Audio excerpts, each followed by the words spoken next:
Hello, everyone. Welcome to Fraser Not the Exorcist. And today I wanted to talk about the 2007 crime mystery thriller Zodiac.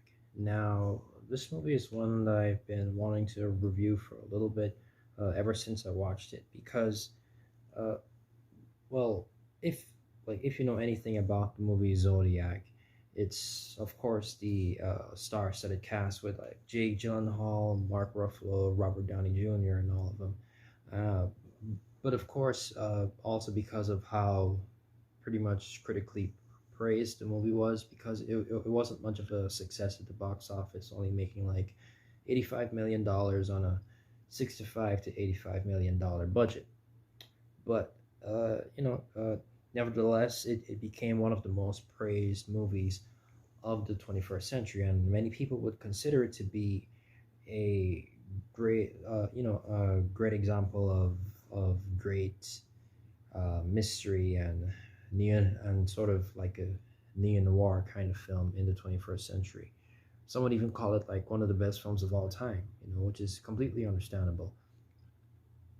But like normally for a film like this, I wouldn't really go like much for like honestly, I wouldn't even like consider reviewing a film like this usually, because it's such praised films. Like obviously, I wouldn't have much to add exactly, but something happened after I watched this movie that I like to share with you, and something that I'm really curious to see if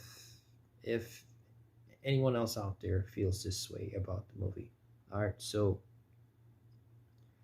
the movie's 2.5, like almost basically 2.5 hours long, right? And it's split in between these different perspectives. I think there's about two perspectives in the film, and it's from the detectives, the police that worked on the case, in investigating the murders and trying to catch the Zodiac killer, and then there's the perspective of the news, basically, like the media that covered him, like on TV, and especially the newspaper with Robert Graysmith, played by Jake Gyllenhaal, since he's the person who wrote the a book, like basically collecting all of the evidence, all the known evidence of the Zodiac killer. And of course the movies is by the time this movie came out in 2007, the Zodiac killer, wasn't found, and these killings took place in the, not sure if it was the 60s or the 70s, or if it like continued in between 60s, 70s, and stuff like that. But yeah. So there's different perspectives to be had, to be experienced in the film, and something that surprised me is like, I don't know. It's okay. I'll try to explain. So basically, I don't think that the film is as good as people make it seem, right? If, of course, I think it's a great film, and even like before I get into why I think it's not as great as most people think, let me basically go through the positives and negatives about the film, because honestly, just to get them out of the way. So first of all, the like without even saying, the acting is really really good. The acting is great all around. Jake Gyllenhaal, as always, does a great job. Everyone, like everyone here is well regarded for doing great stuff.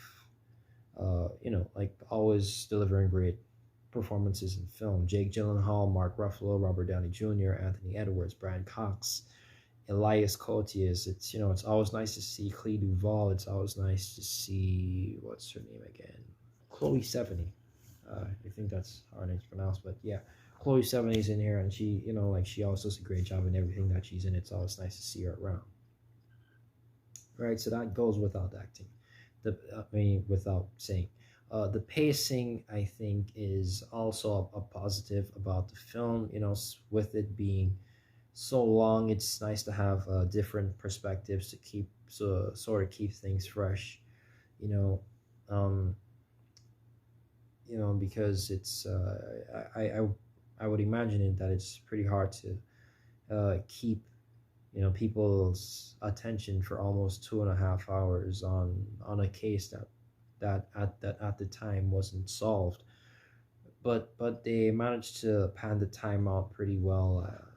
And this movie has some of the best fade out shots. Like it's one of the first times I've ever noticed how good fade out shots are in a movie, and this movie really does a great job at that. So yeah, that's another plus for it. As far as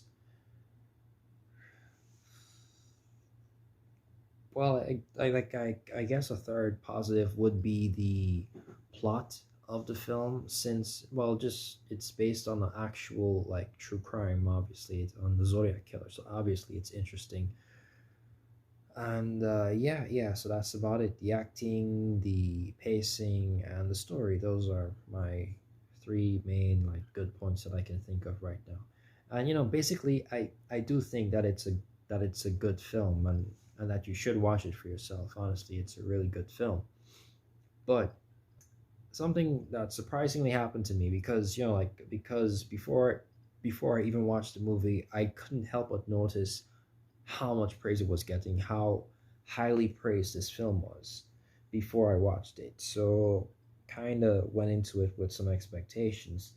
Uh, but and while I can understand a movie not being as good as the majority may make it seem, one thing that I didn't expect to feel when going into this film was boredom, because after a certain point, I did get bored with the film, and it's surprising me because I love all of these actors. I've loved them in pretty much everything that I've seen them in. They've always done a great job and stuff, and they do a great job here. But I guess I'll have to take back a few positive like points from the pacing, because I mean, like it's a different thing, right? Because the film does have good pacing, like going along, it goes along well. But I think that I gave it a bit too much credit, because I do think that the film gets boring after a point, because since it does take place between two, different perspectives, from the perspective of the media covering the Zodiac killer, and the perspective of the detectives and the police trying to catch the Zodiac killer and gathering evidence, and and investigating people to see if they're the killer and stuff like that, right? And I started to see myself like comparing both perspectives, because they'd switch back and forth to keep the story going along year after year. Because this thing went on for a decade, for like a decade, I think.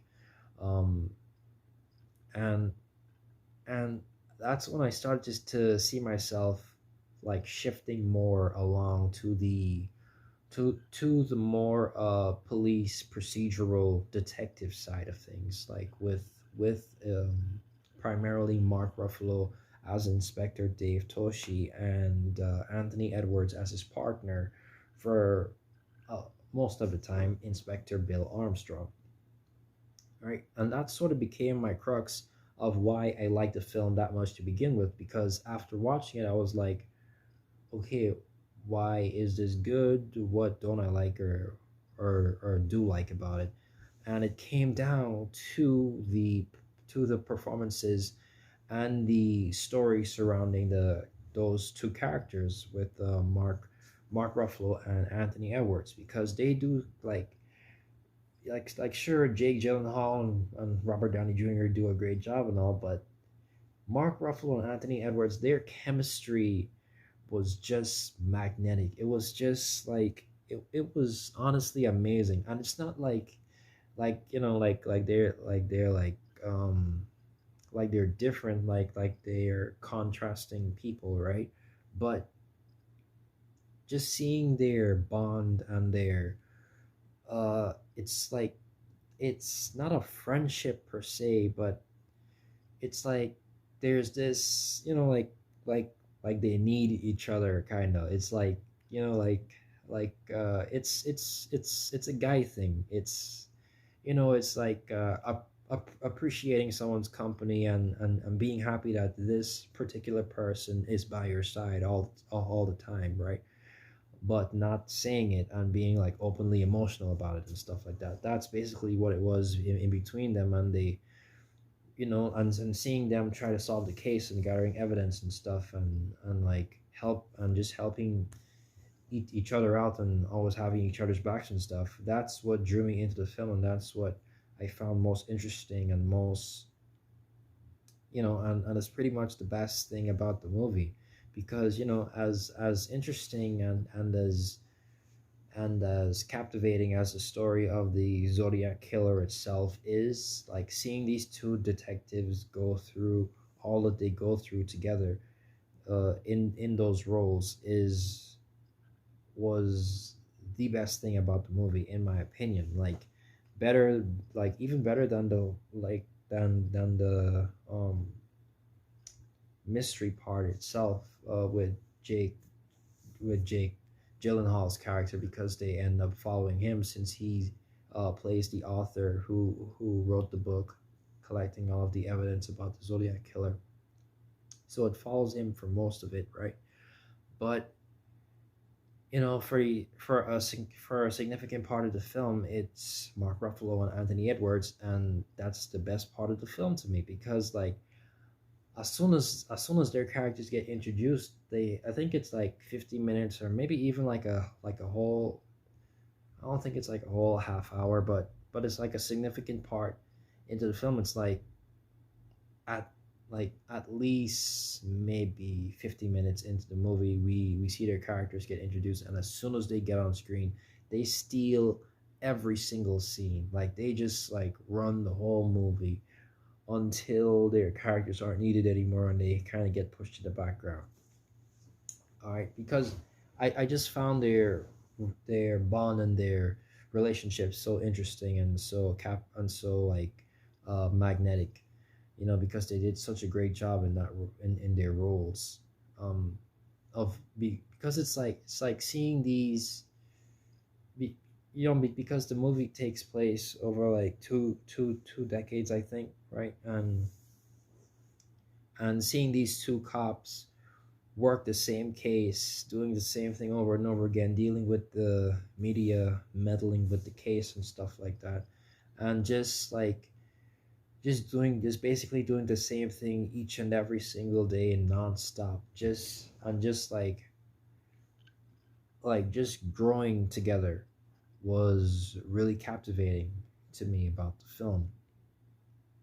And then when it came to that like final scene of them being together as partners, and then like and like there's no build up to it or anything, because the movie is focused on the case. So when Anthony Edwards' character, Inspector Bill Armstrong, uh like all right, like before that scene, right, like right before that scene, as they sort of like enter that scene, right, Mark Ruffalo's character is dropping Anthony Edwards off at his house, right? And he says, and they're basically talking about the case like as per usual, right? And then just like casually says like, yeah, so I'll just see you tomorrow, right?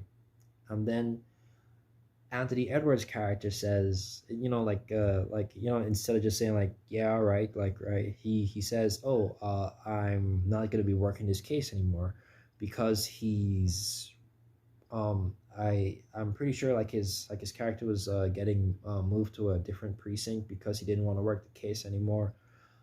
Because he wanted to spend more time with his family and stuff like that, right? So he basically leaves the case, and then they just kind of sit there for like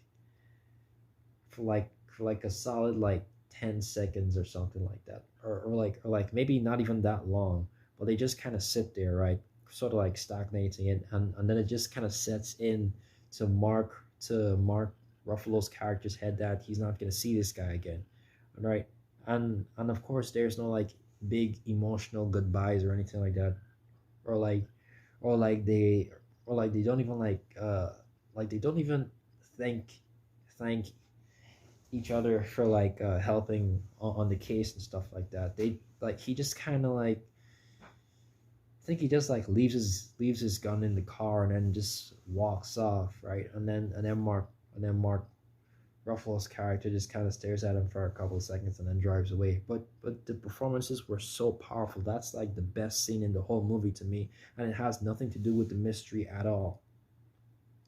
Because just the acting from both of them was just so amazing, just so magnetic, just so gravitating. It was just so good. Like just like looking in their eyes and seeing how much they're gonna miss each other and how much they're gonna, miss each other's company and stuff like that. And they're not like saying anything. They don't have to say anything. They barely say anything. He just kind of casually says, "Yeah, we're never gonna see each other again.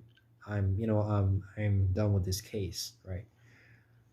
Then just like leaves, and then they just like it just, and then of course we never see his character again, or his character again, or anything like that, right?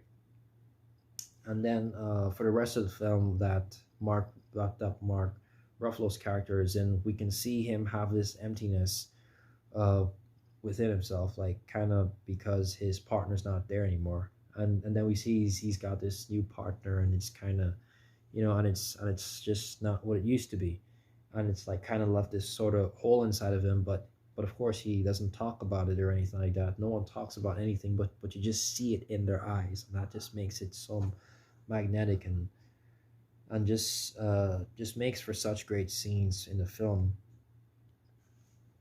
Yeah, so that's basically my uh like the best thing that I liked about the movie. But as a result of that positive, I think that's what made the rest of the film, like, after they get introduced and we're not focusing on them, the scenes where they're not the main focus, kind of become kind of boring because it's not as good. Like, of course it's like it's like a good mystery and stuff like that, but Jake Gyllenhaal's character doing his own sort of investigations and stuff like that isn't nearly as good as when Mark Ruffalo and Anthony Edwards characters do their um, detective work, I should say. And it just kind of left this sort of hole in the film as soon as Anthony Edwards' character leaves the film, and Mark Ruffalo's character gets pushed to the background, and Jake Gyllenhaal is the main focus. Uh, while it's still good, right? And I of course I wouldn't call it bad or anything like that. While it's still good, it just isn't as good as everything else, and it kind of made the rest of the experience boring for me. And yeah, that's basically my only negative about the film. And I'm surprised because I looked through a bunch of reviews and I don't see anyone mentioning anything about the film getting boring, or about any sort of like emptiness, or like or like comparing both perspectives of the film to see which one is better, and if they kind of like preferred one over the other, because I just haven't seen that going around. So I was wondering if anyone else felt that way about the film besides myself, right? So overall, I give Zodiac about probably like a 7, maybe like a 7 out of 10. Which for a movie this highly praised is kind of low, but it's still, just overall a good film that I recommend you watch because it is a good mystery. But I have to admit that the best scenes, in my opinion, and something that kind of like also brought the film down when it ended, in my opinion, was the relationship between Mark Ruffalo and Anthony Edwards' characters as the detectives on the case. So that's basically my thoughts about Zodiac. Do you agree with them? Do you feel the same way that I feel about the film? Have you ever heard anyone feeling that way about the film? Uh, yes, just let me know in the comments below. Don't forget to like, share, comment, subscribe, and hit the notification bell to know when I upload next. This has been Fraser Not the Exorcist, and I'll see you all next time. God bless.